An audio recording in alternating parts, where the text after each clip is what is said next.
Bonjour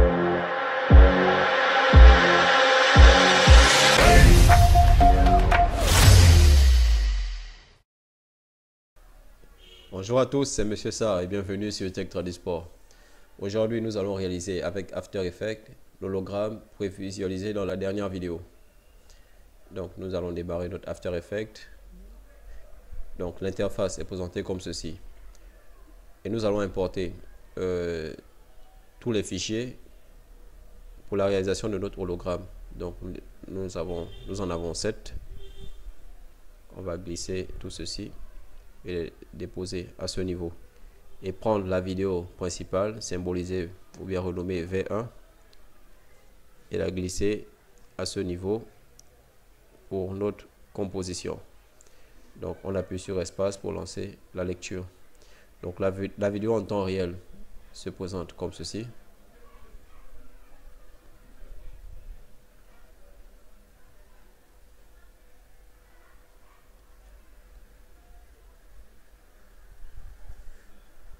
Bien, à partir de celle-ci, nous allons réaliser les différents mouvements et les différentes opérations de notre hologramme. Bien, pour ce faire, nous allons commencer par faire une suivi de cible. Donc, on va cliquer sur suivi de mouvement. On va prendre le point de suivi qu'on va orienter vers notre téléphone sur lequel nous avons précédemment mis un marqueur en vert comme ça. Donc, on va essayer de cadrer le tout. Voilà. Et on va lancer l'analyse. Donc, avant tout, on va ajuster. Bien. Donc, on va lancer l'analyse.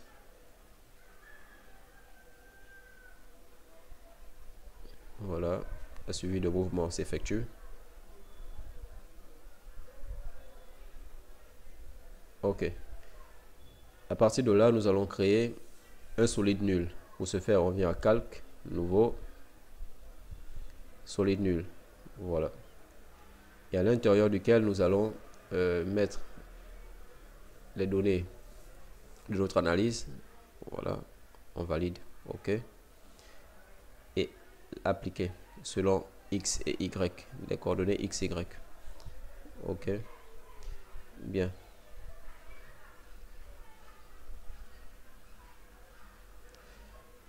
OK. À partir de là, nous allons importer notre flash symbolisé par ou bien renommé V4.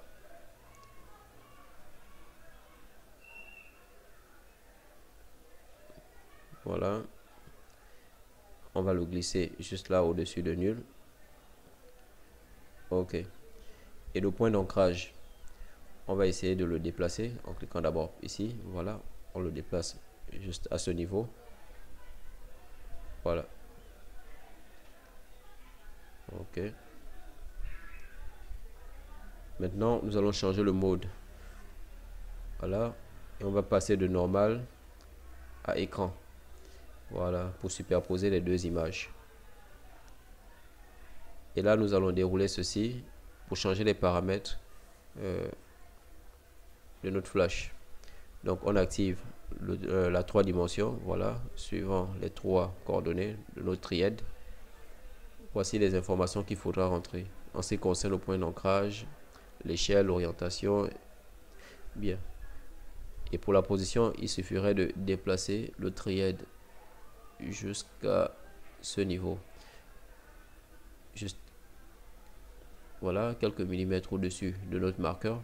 Voilà, à peu près à ce niveau. OK. On ajuste le tout. Et là, nous allons essayer de lancer la lecture. Et nous voyons clairement qu'il n'y a pas de synchronisation entre le flash et le téléphone. Donc, qu'est-ce qu'il faudra faire? Nous allons venir à ce niveau. Donc, prendre ceci et le glisser sur l'objet nul pour qu'il y ait synchronisation, pour que le tracker soit également appliqué au niveau de notre flash. Voilà, donc vous voyez à ce niveau qu'ils sont liés. Voilà. Très bien. On fait la même chose. On va glisser maintenant notre première image juste au-dessus de la vidéo V4 du flash et dérouler pour essayer de changer également ses paramètres. Donc on va transformer, on déroule. Et les paramètres, on passe en 3D et voici ce qu'il faudra rentrer comme coordonnées ou bien comme paramètres. Voilà, donc on a une rotation suivant X qui sera de 0, on ne touche pas. Et par contre, on descend. Suivant Y, nous allons mettre 0 fois plus ou moins plus 4. Et l'opacité, autrement dit, la transparence à 70%. Et on lie également la traque de mouvement à notre première image. Donc on va lancer la lecture. Voici. Et nous voyons clairement que les trois éléments sont synchronisés dans le mouvement.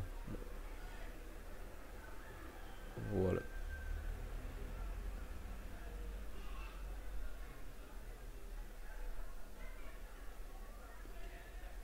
Ok, à partir de cet instant, nous allons créer notre hologramme proprement dit. Pour ce faire, nous allons venir sur notre image qu'on sélectionne. D'abord, on fait un clic droit et on fait une précomposition. On peut renommer hologramme par exemple et s'assurer que ceci soit bien coché. Et on valide. Et à partir de là, nous allons faire un double clic à ce niveau. Voilà. Et nous avons la création d'un nouvel onglet nommé hologramme. Donc on va le sélectionner. Et on va commencer à réaliser notre premier mouvement. Et mettre l'image qui va avec. Donc voilà, on va prendre la partie voilà, où la main va se trouver par exemple à ce niveau. On revient sur l'hologramme. On va réduire cette barre. Voilà. On va maintenir Shift pour ajuster le tout. Voilà, comme ça. Et on va glisser notre deuxième image, donc I2. À ce niveau-là, en maintenant Shift appuyé. Donc ça devrait donner ceci. Voilà. Ok. Mais nous allons activer des clés de position, des clés temporelles de position. Pardon. On va faire P en cliquant sur P. Voilà. Donc on va les activer, les clés temporelles, et réaliser la commande comme ceci.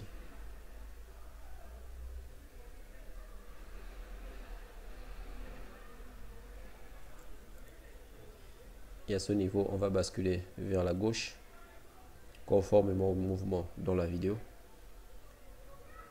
On sélectionne ici. Et ensuite, on bascule vers la droite. Donc ça devrait donner ceci. Voilà. En temps réel dans la vidéo, voici ce qu'on a. Ok.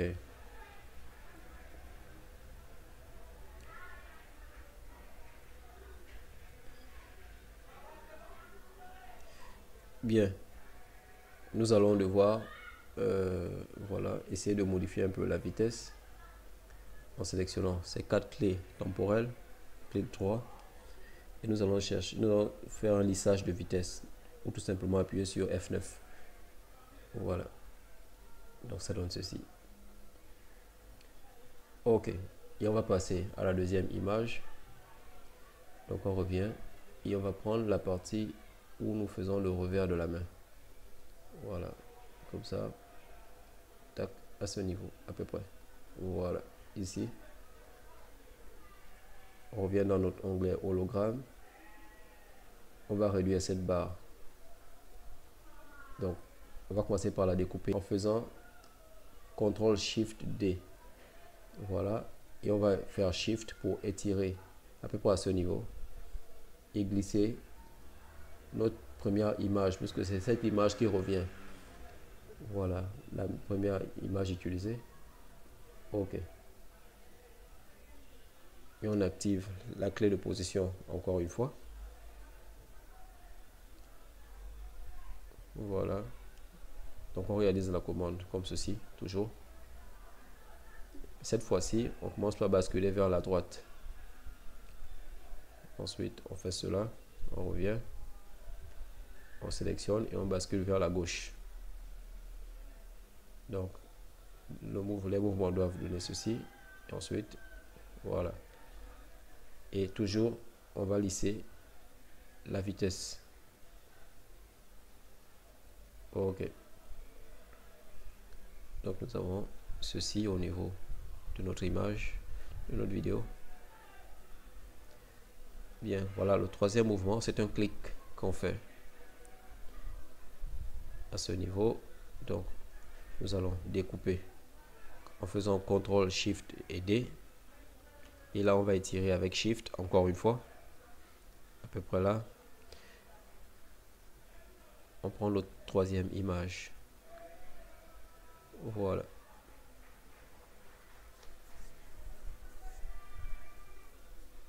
et ici nous allons activer également des clés temporelles, mais cette fois-ci qui sont liées à l'échelle. Donc on va faire S comme Scale en anglais.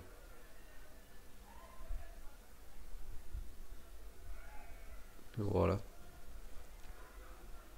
et ici on va rentrer 0, c'est-à-dire ici l'échelle sera de 0, et ici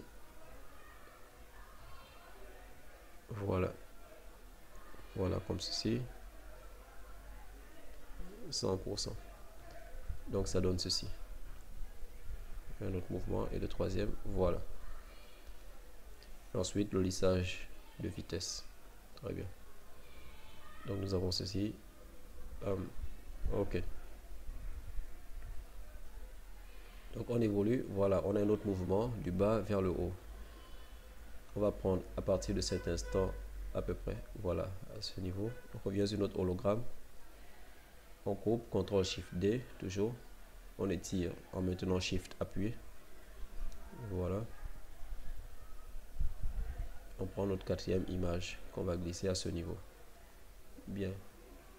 Et ici, ici on va activer la position. Voilà, donc en cliquant sur P, on va réduire ceci. C'est P. Voilà, c'est une relation de position.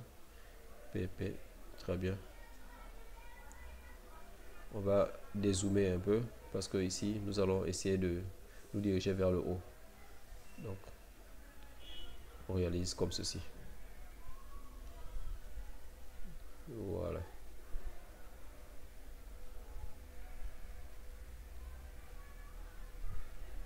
Et ensuite, vers le bas. Très bien. Ça devrait donner ceci. Et voilà. Et on fait le lissage de vitesse. Ok. Bien. Bien. Au niveau de notre vidéo, nous avons ceci. Ok. Et à ce niveau, nous allons faire un clic pour démarrer la lecture de la vidéo.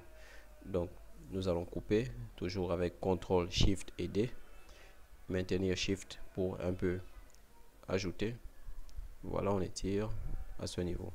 Et là, nous allons prendre notre vidéo, nommée V2. On va la glisser ici. Et nous allons activer la clé temporelle. Et cette fois-ci, liée à l'échelle. Donc, en appuyant, en cliquant sur S. Voilà, SS. Et ensuite, on sélectionne les clés. Et on joue avec les valeurs 0 pour celle-ci et 100% ici. Et on inverse à la sortie. Voilà, 0 et 100%. Voilà.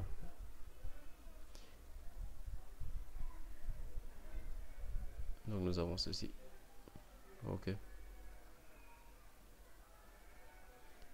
Et la sortie, c'est après un clic également.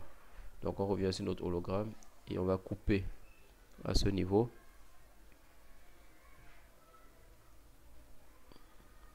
Et lorsque nous lançons la lecture, nous voyons que la sortie est brusque.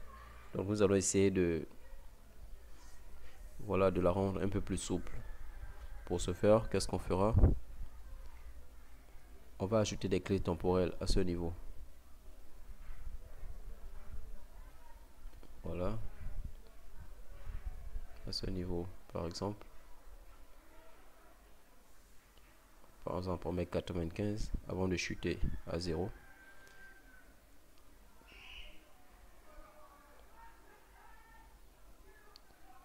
Voilà.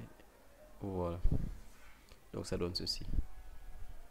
Voilà, le mouvement est moins brusque. Donc dans la vidéo, nous avons ceci.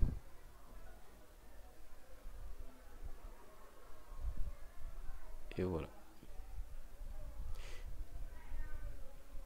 Ok, mais nous voyons qu'au début de la vidéo également, l'image et le flash apparaissent alors qu'on n'a pas encore fait de clic. Donc nous allons devoir ajuster le tout. Voilà, on va ajuster ceci. Donc l'image et le flash. Voilà. Donc c'est à partir de cet instant qu'ils devront apparaître. Voilà, donc ici on n'a rien. Et là, apparition. Mais l'apparition est également trop brusque aussi. On va faire la même chose, c'est-à-dire essayer d'assouplir le tout. Donc on va activer des clés temporelles liées à l'échelle. Donc en appuyant sur SS par exemple. Ici on va par exemple débuter avec 0 de part et d'autre. On avance un tout petit peu. Voilà, comme ceci à peu près. On règle l'échelle à par exemple 45%, 60% ici, et on avance un tout petit peu et on met le maximum de l'échelle de part et d'autre. Donc le maximum, on met 100% à ce niveau, voilà, et 100% ici. Voilà, ça donne ceci. Voilà, et on peut lisser le mouvement en sélectionnant le tout, en maintenant CTRL appuyé. Voilà, F9. Très bien.